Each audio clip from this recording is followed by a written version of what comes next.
last segment that I want to introduce for our Discord chat that we started. So if you guys want to ask us questions or mailbag, you got to go join Discord, drop your questions in there. We have a surprise guest next week, an NFL insider that might surprise you all, that's going to join the next week's podcast. So if you have questions for him, you got to go join Discord and drop it in that chat.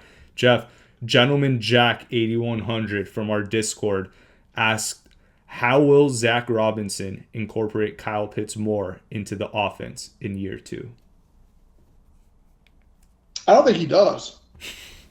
I don't. I mean, if you want him to be more involved in the offense, that's more to me of a quarterback issue. And I don't mean issue as in a negative thing. I mean, although I think you talked about it, over the last 6 games, Charlie Warner took more snaps than Kyle Pitts did.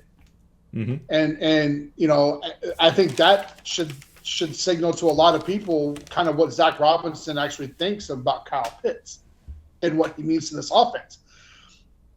The worst thing that Zach Robinson can do is force any player down the throat of Michael Penix Jr. as he's still trying to get comfortable as an NFL quarterback. So I don't think that you'll see Kyle Pitts be forced into anything. I think that his flow is going to have to be natural. And again, the worst thing you can do is try to dictate to a young quarterback, to premeditate throws, because that's when you get into a lot of trouble in the NFL, when you're not able to go through and read your successive reads and make the right decisions. That's when you start getting in trouble. And that's the worst thing that you can do for him is say, no, Kyle Pitts is your target here. Obviously you have ones and you have your hot throws, you have your intermediate, you have you have all of those things.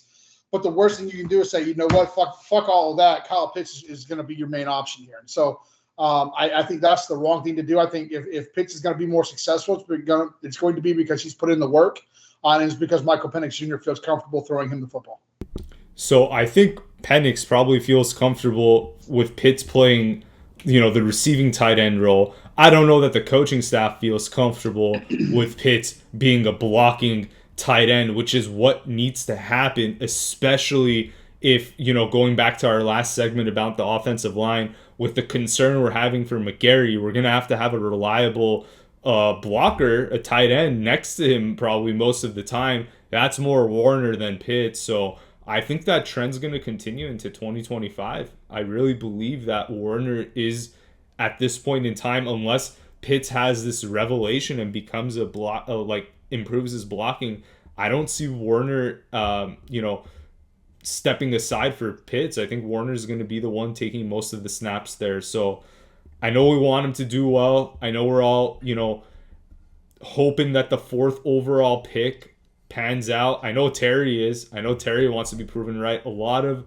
people have big egos when it comes to their draft picks, but I don't know that this story is going to end well for Pitts. And if I had to guess, he's probably a candidate to be traded by the trade deadline. We'll see if that comes to fruition.